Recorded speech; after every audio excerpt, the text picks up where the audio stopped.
So whether you've been following the Easyloss program for a long time or you've only just joined us, you've probably got feelings about today. So you might be feeling anxious or upset or worried or thinking, what on earth am I doing here with all these mad people?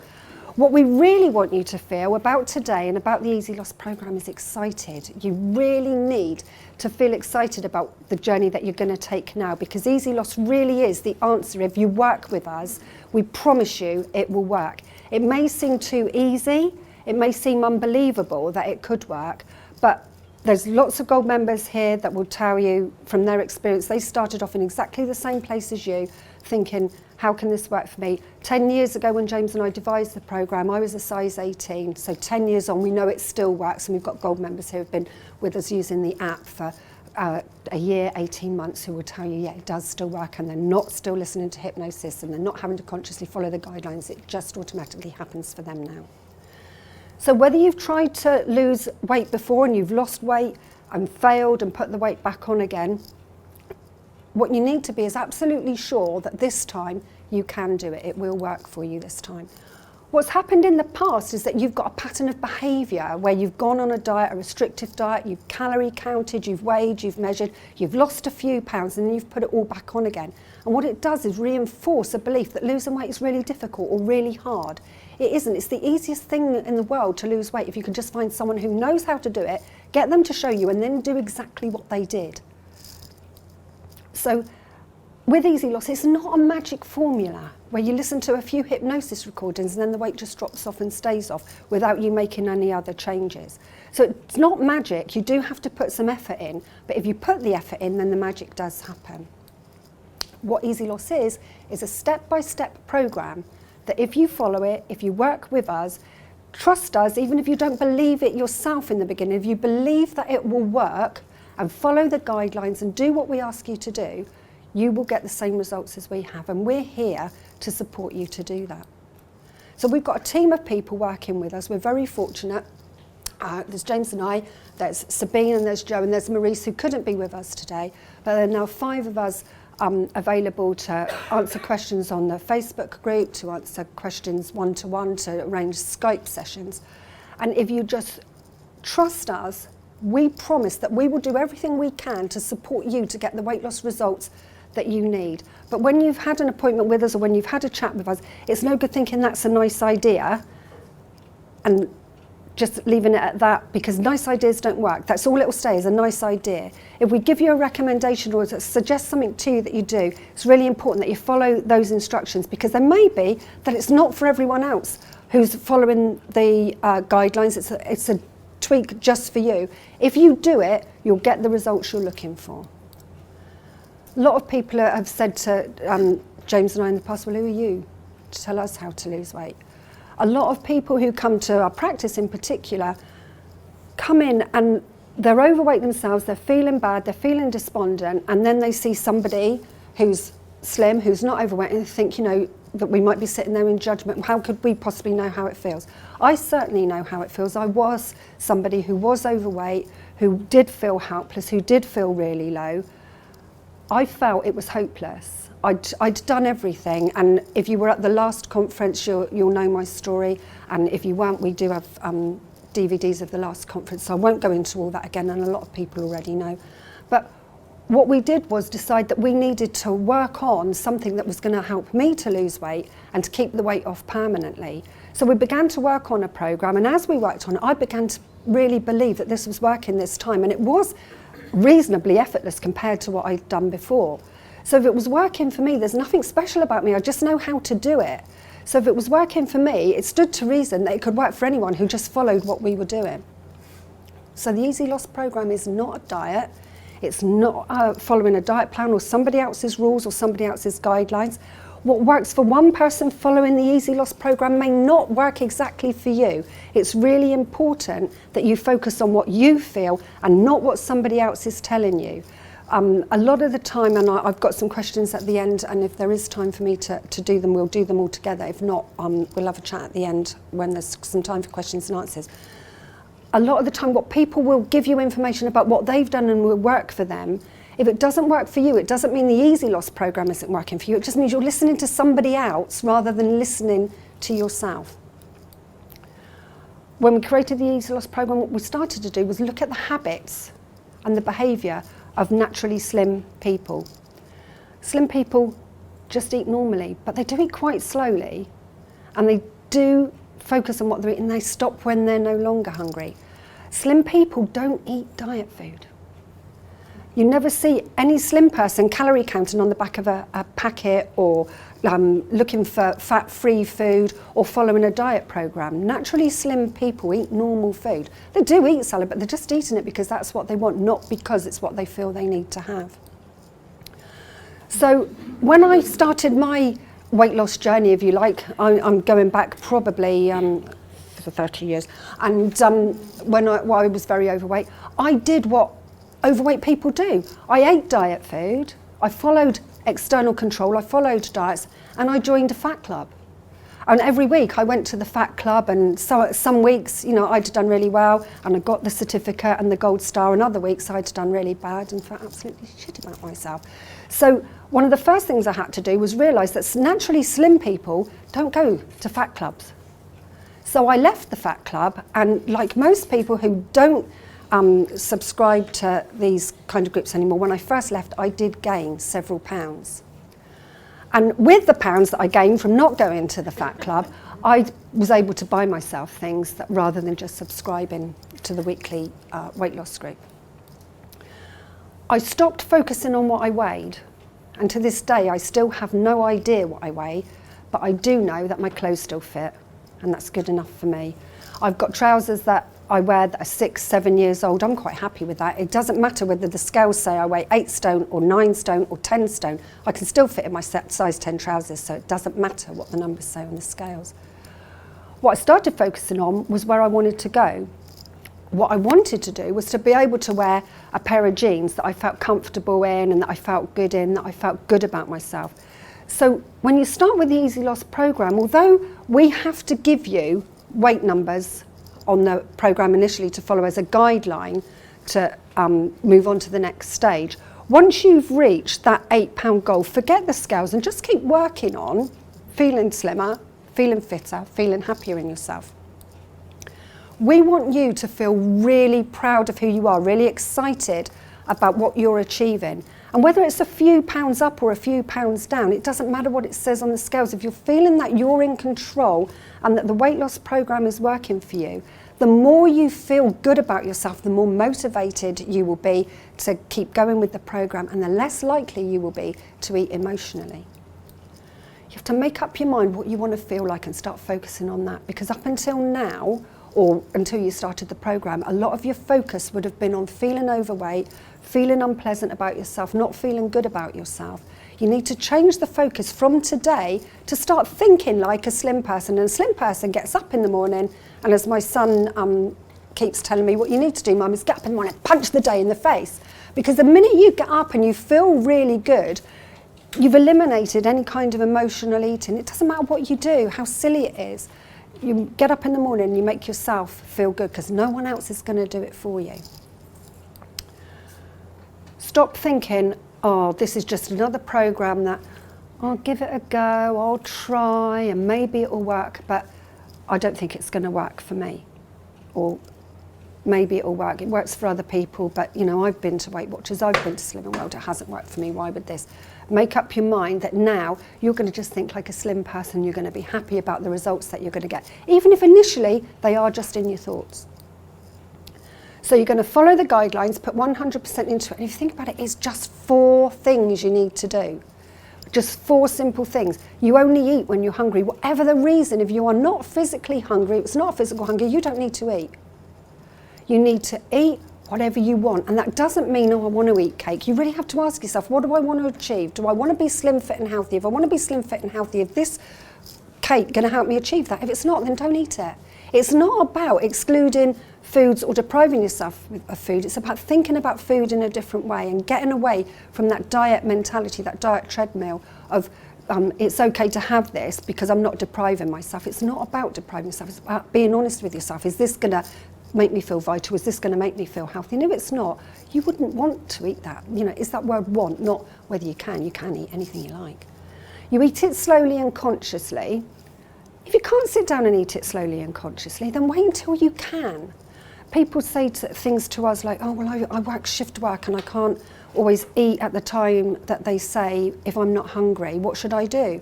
For most people, you're never going to have to go longer than 3 or 4 hours without any food at all. Nothing's going to happen to you in that 3 or 4 hours apart from you feel a bit hungry. You're not all of a sudden going to go into starvation mode and start storing fat.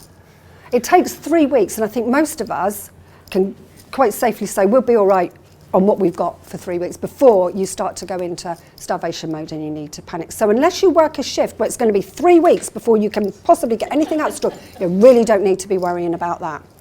And as soon as you are no longer hungry, stop eating. And it's really important that you use the words that we use. And that's why when we come onto the Facebook group, people probably think, oh God, there she goes again. No, use the words no longer hungry. It's really important that you change the language that you use to yourself, because up until now, the language that you have been using hasn't worked. So do it differently. Stop eating the diet food. You'll feel much better about yourself. Nobody but fat people eats the stuff. Okay, so you're no longer thinking like an overweight person, you're thinking like a slim person. Leave the diet food alone. How many of you have woken up in the morning and thought, okay, I'm going to have a really good day today, I'm just going to drink water and eat salad? At this point, if everyone joins in with a show of hands when I ask a question, I don't feel as if I'm here on my own. Fantastic. So you get up in the morning and you really mean it, don't you? You're just going to drink water and eat salad, and then by about 11 o'clock, I think, oh, I've been really good so far. One biscuit's not going to hurt. It's not going to, just one biscuit, that'll be fine. I'll just have the one. And then by the end of the day, you've thought, well, I've only had one biscuit today. That's not too bad. I'll have a burger and chips for my tea. Yeah, we've all been there, haven't we? We've all done that. Yeah? Oh, yeah. After you've eaten that kind of food, when you've eaten healthily for quite a while, you start to notice how unpleasant it feels when you've eaten that kind of food. You feel a bit stuffed, you feel a bit bloated, feel a bit sick. One of the best tips I can give you for avoiding eating that type of food, and this isn't hypnosis or magic, is just to, rather than wait until after you've eaten it to feel rough and to feel really bloated and to feel sick, is to imagine before you eat it how you're going to feel afterwards. Because your imagination is hugely powerful. And if you imagine before you've eaten the burger and chips how you're going to feel after you've eaten it, I promise you, you really won't want to eat it. And it's a really good way to start training yourself into eating healthily. When you look at the food you're going to eat, imagine how you're going to feel after you've eaten it. And if you want to feel like that, then yeah, go ahead and have it. But I can assure you, after a few times of trying it, the thoughts of those unhealthy foods don't even come into your mind. What we've got is a pattern of behaviour. It's a pattern of dieting, losing weight, gaining weight again, feeling like a failure. What we've got to do is break that pattern, that habit. Now it's a little bit like a CD, and I'm not very good on technology, as James will tell you, but I think I'm correct in saying that on a CD there's a digital pattern. And if it's a CD or a DVD, when you play the CD or the DVD, every time you play it, it plays the pattern exactly the same. So you hear the same tune, the same song. So the first time you hear it, you might not know it very well, but if it's something that you like and you play it over and over again, before you know what's happened, you've unconsciously learned all the words, and you can sing along when you're driving in the car or cleaning or whatever it is you're doing. So you gradually sing that song exactly the same every time. And it will go on like that forevermore in that exact same pattern unless you do something to change it. And as I quite frequently do with CDs and DVDs, I put my finger on them or I scratch them. So when I play that CD, it is never, ever going to play the same again because it's scratched. So the pattern is broken. And what you need to do with your behaviour is to keep putting little scratches in it, making little changes. So eventually you put so many scratches on it that that CD is never going to play the same again, ever. Your pattern of behaviour is never going to be the same because you've broken that pattern of behaviour. Does that make sense to everyone? Yeah. One of the ways to break the pattern, I'll just give you a few examples now. A lot of people say, oh, as soon as I finish my meal, I fancy something sweet. I really need to have something sweet, or I'm used to having pudding. If you get up from the table and go straight away and clean your teeth, two things happen. You get a little bit of sweetness from the toothpaste, which takes away the urge to have something sweet. And when you've just cleaned your teeth, if you're anything like me, I don't even fancy a glass of water for about 10-15 minutes after I clean my teeth, let alone to eat anything. In that short space of time, you'll head registers that your stomach has eaten sufficient and you no longer want whatever it was you were going to eat straight away. So again, it's breaking the pattern. It's a nice idea, it will just stay that unless you do it. If you sit and watch Coronation Street, as I like to do, I have half an hour there where I'm just sitting with my feet up. What I do now is during the adverts, I'll get up and I'll walk up and down the stairs, or during the first half maybe, I'll stand and just walk up and down the spot. I can still watch the telly. I've even been really good lately, and I've been going to the gym and plugging myself in on the walking machine and walking all through Coronation Street. It's not hard to do, it's not difficult, it's just a change in your habit. You used to sit down and watch Coronation Street and now you stand up. There was a really interesting TV programme recently. Alison keeps me informed on all the programmes that come out. It's absolutely fascinating on how much better it is for your health if you all stand up. So after I finish talking today, that's the end of the sitting down and we're all going to stand up for the rest of the day. Someone's going to come and take all the chairs. When you answer the phone, instead of sitting down when you answer the phone, just automatically stand up before you speak on the phone. Again, it's a change in your habit. You have to concentrate on it in the beginning, but it soon becomes as natural to you to stand up while you're on the phone as it does to sit down. When I'm in the office, I will quite often be on the phone and I'll be walking up and down. Thank goodness we've got blinds on our office and no one can see me doing it because they'd all think I was deranged. But I'll just walk up and down while I'm talking on the phone and then put the phone down and go back to doing what I was doing before. But again, it's a different pattern of behaviour. Just continually putting little scratches in that CD. The other thing, the Facebook group has been absolutely fantastic, not for just teaching all the people who've just started using the app, but I'm really learning from things that people post on there. And one of the things that came up recently was a skipping challenge that some people were doing. I don't even have a skipping rope. I don't have time to go out and buy a skipping rope. And I don't have time to spend hours and hours thinking about, I need to do some skipping today. But what I do is drink gallons and gallons of tea. So every time I go and put the kettle on, while I'm waiting for it to boil, I skip like this. I drink so much tea, I do an enormous amount of skipping. Which is all extra exercise.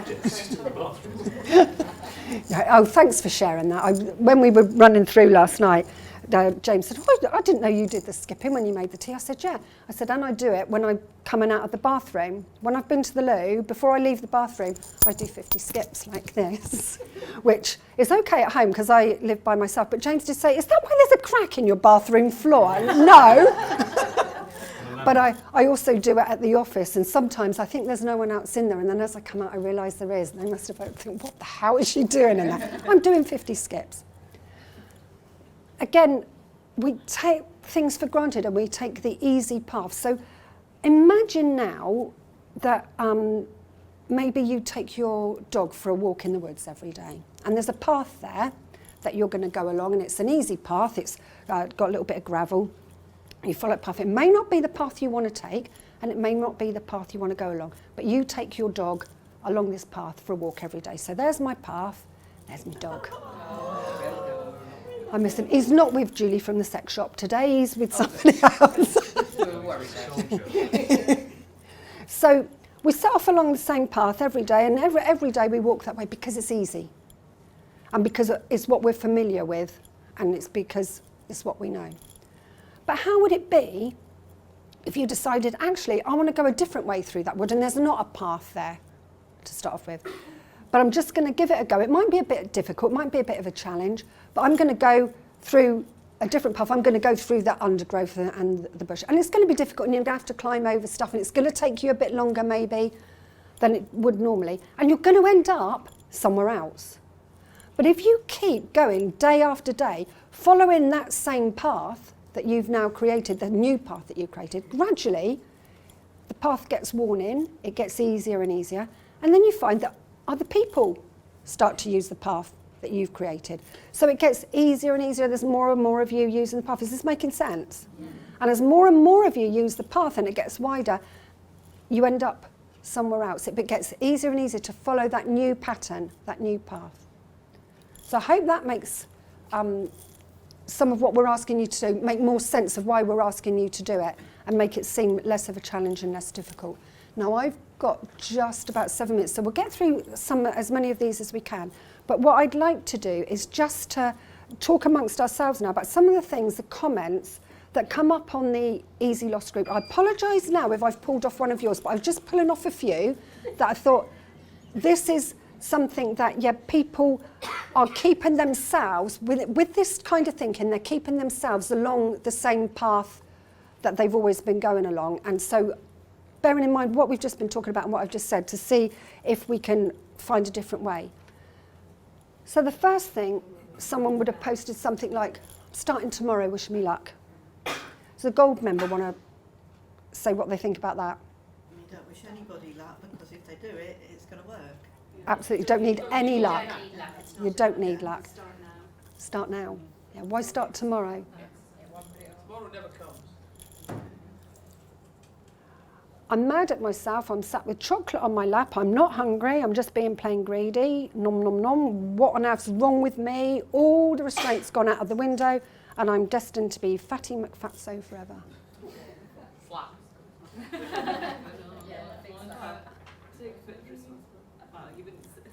Start again. Yeah. So what? Don't eat the chocolate. Put the chocolate back in the fridge or in the freezer. The first thing is, nowhere in there have they actually looked at the guidelines to follow, because the first thing it says, are you hungry? If you're not hungry, that gives you the opportunity then to say, actually, I'm not going to have this right now. But before, when you've been on a diet, you've started to think, oh, I want chocolate, and I'm depriving myself. So you start to build up this problem with the chocolate. It's making it a much bigger problem than it really needs to be. If you recognise that you're not hungry, if you just say to yourself, I'm not going to have this now, I'll have it later, it takes the problem away. It's not saying you can't have it. All restraint's gone out of the window. There's that helpless feeling, that hopeless feeling. You have all the willpower you need. It's just channeling it in a different direction.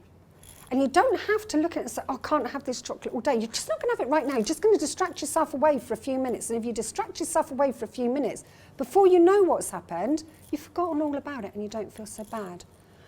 Talking about yourself, calling yourself fat, calling yourself names, has a massive effect on your self-esteem. And I know Joe and James are going to be talking a bit more in a minute about the effect that your language has on you.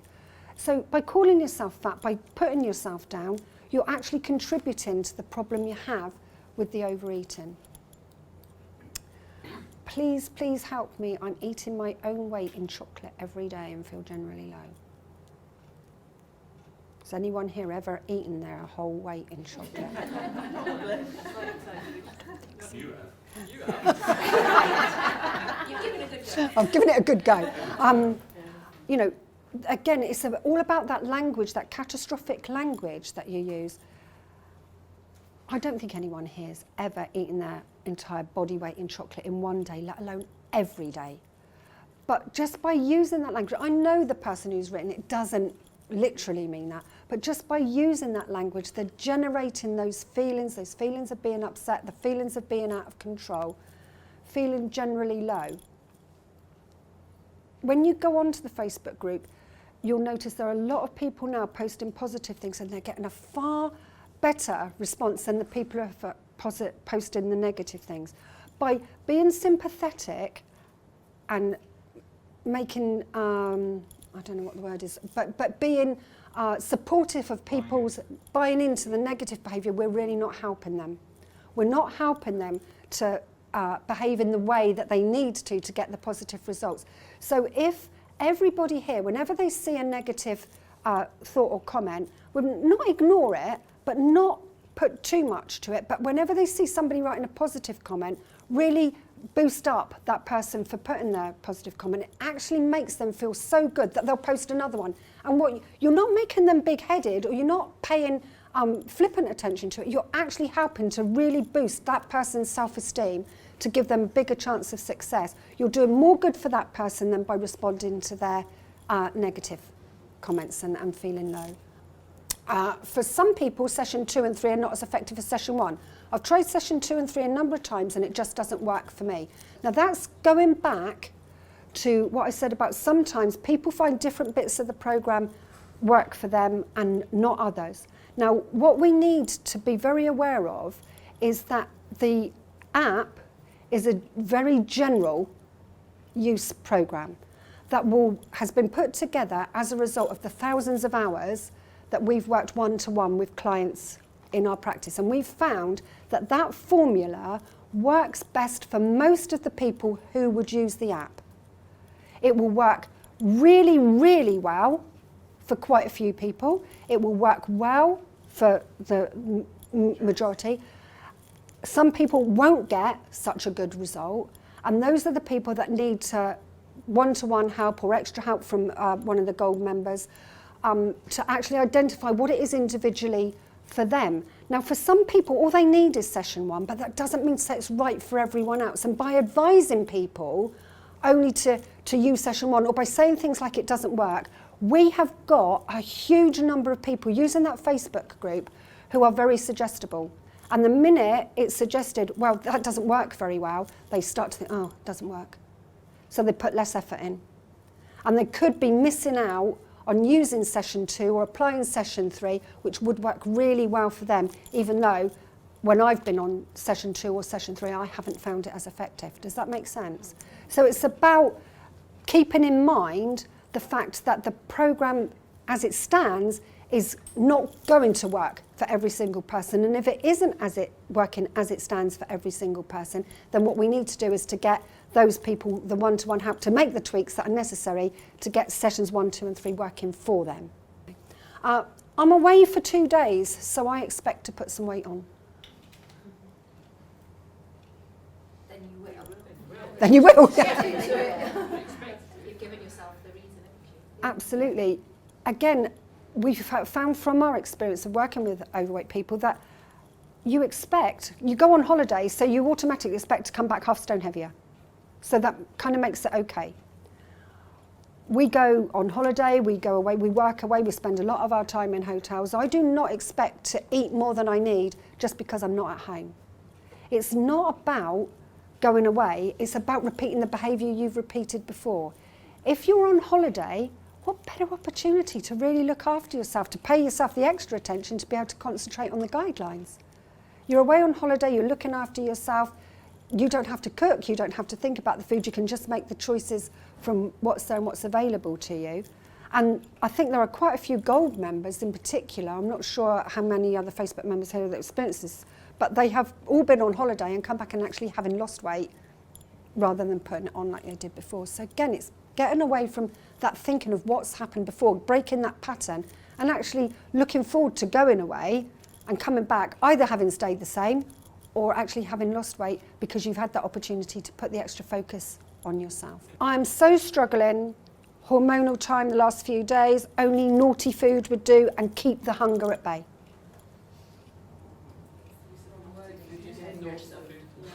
There's no naughty food. Telling yourself that's what you need. You can change your emotional state with food, or you can change your emotional state just by doing something that's going to make you feel better about yourself. So you will get exactly the same effect as eating naughty food or bad food. Well, not exactly the same effect because you'll be healthier for it, by opening your front door and walking away from your house for 5 minutes and walking back. Or by distracting yourself away with, go and watch a comedy programme on the television, or go and clear out a drawer that you've been promising yourself you would clear out for months and haven't got round to. It's about changing the way you feel, the emotional state, and if you keep doing it with food, you're going to continue to have the same problems you've always had. So changing your behaviour and changing the way you think about the experiences you've had in the past is going to really accelerate your weight loss and make you feel good about yourself and make that new pathway through the woods for you. Scratch your CD so your patterns of behaviour change and you don't go back.